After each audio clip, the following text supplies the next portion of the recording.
सबको नमस्कार। कल 20 तारीख है और केंद्र सरकार के दिशा निर्देशों के अनुसार कल से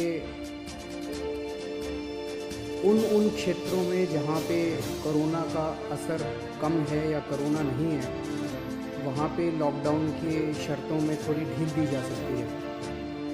तो हम सब लोगों को बैठ के ये सोचना है कि कल से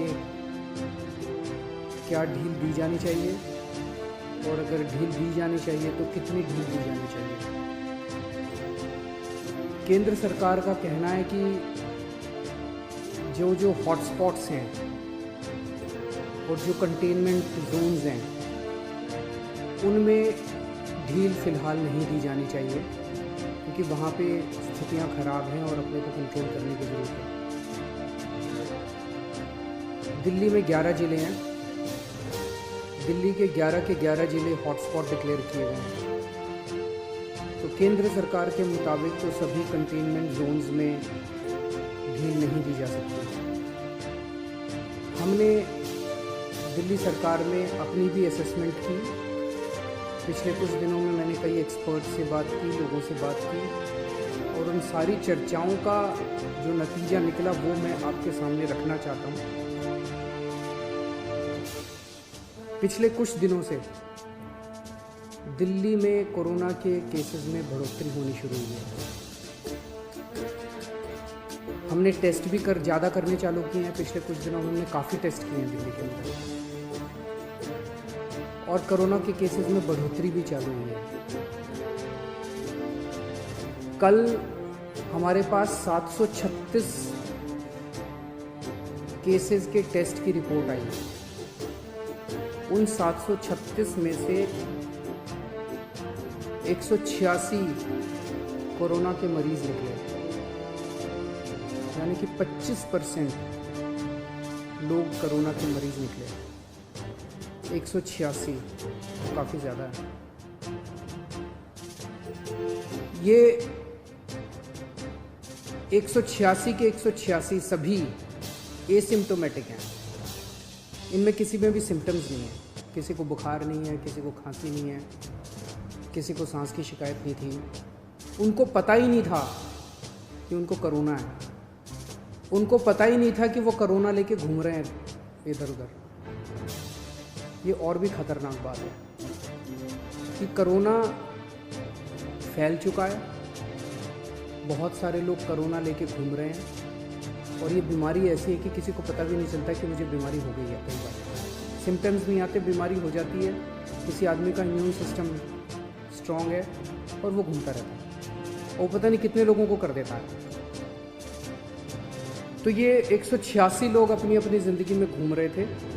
इनमें एक व्यक्ति से जब हमने बात की, उसने बताया जी मैं फलाने फूड सेंटर में, हम लोगों को खाना बांटते हैं ना, दिल्ली सरकार लोगों को खाना बांटती है, पका हुआ खाना रोज़ देते हैं हम, लंच और डिनर।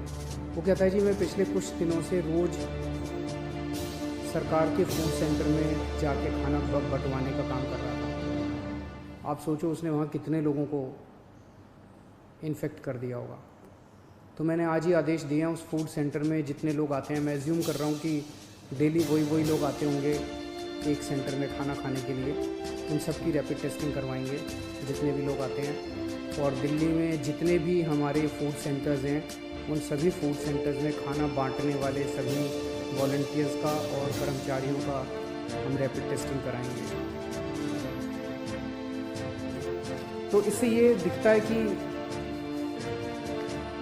दिल्ली के अंदर इस टाइम फैलना चालू हो गया है।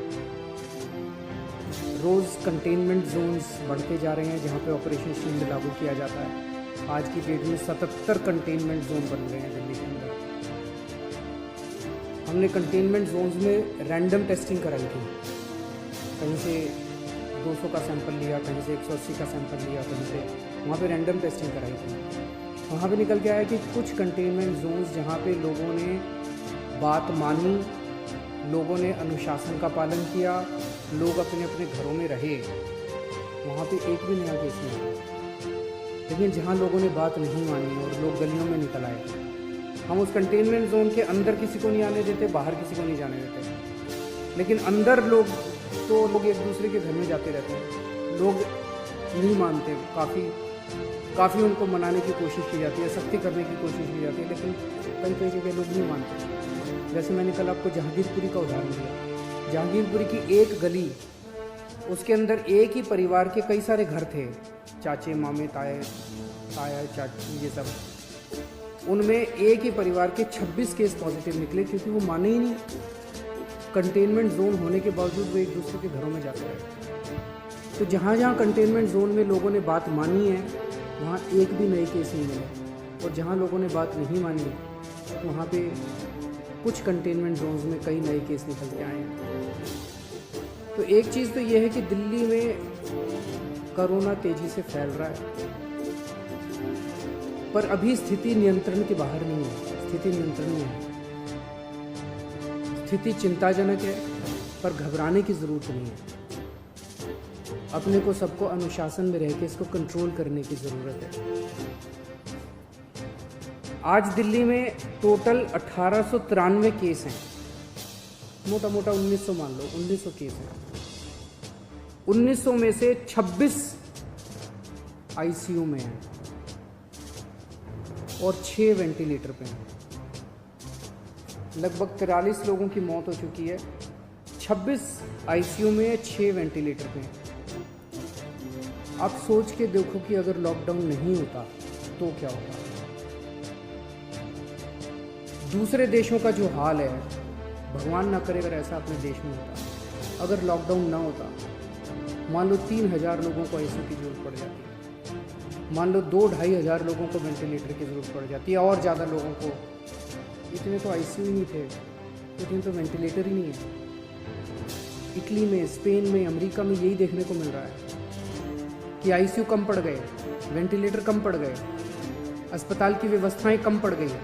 सड़कों के ऊपर, अस्पताल के बाहर लोग पड़े हुए हैं जिनको इलाज नहीं मिल पा रहा। अगर लॉकडाउन नहीं होता तो स्थिति ऐसी हो सकती थी।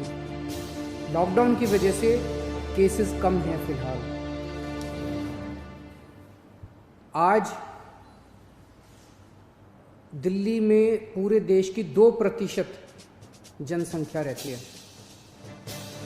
लेकिन पूरे देश के जितने कोरोना के मामले हैं उसका 12% मामले कोरोना के दिल्ली में हैं। क्यों? दिल्ली देश की राजधानी है, इसीलिए दिल्ली को कोरोना की सबसे मुश्किल लड़ाई इस टाइम दिल्ली लड़ रही है। पिछले 2-2.5 महीने के अंदर विदेशों से जितने लोग आए वही लेके आए कोरोना विदेशों से, अपने देश में तो था नहीं। जितने विदेशों से लोग आए, सबसे ज़्यादा लोग दिल्ली में आए, क्योंकि दिल्ली देश की राजधानी है, अंतर्राष्ट्रीय एयरपोर्ट और भी कई जगह है, लेकिन सबसे ज़्यादा लोग यहाँ आते हैं। सबसे ज़्यादा लोग यहाँ आए, उनको हमने क्वारंटाइन में रखा, लेकिन उसके पहले नहीं रखा था, बाद में आई गाइडलाइंस। तो सबसे ज़्यादा मार दिल्ली को बर्दाश्त करनी पड़ी। मरकज़ के अंदर जो इंसिडेंट हुआ उसका भी सबसे ज़्यादा मार दिल्ली को बर्दाश्त करनी पड़ी। इसे दिल्ली पे सबसे बड़ी जिम्मेदारी पड़ी। तो आज जब ये निर्णय अपने को लेना है कि कल से कुछ ढिलाई देनी है कि नहीं देनी, मैं भी देना चाहता हूँ ढिलाई। इतनी सख्ती बड़ी मुश्किल हो जाती है। कैसे लोगों का गुजारा चलेगा, कैसे लोगों की रोजी रोटी चलेगी, कैसे लोगों का घर चलेगा। लोग बहुत मुश्किल में हैं, बच्चों के स्कूल बंद है। हम भी ढिलाई देना चाहते हैं, लेकिन ढिलाई देना बड़ा आसान है, और ढिलाई दे दी और स्थिति बहुत ख़राब हो गई, और उसके बाद अगर आईसीयू कम पड़ गए और अस्पताल के बेड कम पड़ गए और वेंटिलेटर कम पड़ गए और ऑक्सीजन कम पड़ गई और पता नहीं कितनी अगर जाने चली गई, तो हम कभी अपने आप को माफ़ नहीं कर पाएंगे। इसीलिए इन सब चीज़ों को ध्यान में रखते हुए हमें लगता है अभी थोड़ा संयम बरतने की ज़रूरत है। हमने निर्णय लिया है अपने दिल्ली वासियों के ज़िंदगी का ख्याल रखते हुए, सबकी सेहत का ख्याल रखते हुए, कि फ़िलहाल लॉकडाउन की शर्तों में कोई ढिलाई नहीं दी जाएगी। 1 हफ्ते के बाद फिर से हम सारे एक्सपर्ट्स के साथ बैठ के, सबके साथ बैठ के इस पे दोबारा इसकी असेसमेंट करेंगे, और अगर ज़रूरत पड़ी तो उसके बाद ढिलाई दे सकते हैं, लेकिन फ़िलहाल दिल्ली में किसी तरह की कोई ढिलाई नहीं दी जा रही है। नमस्कार।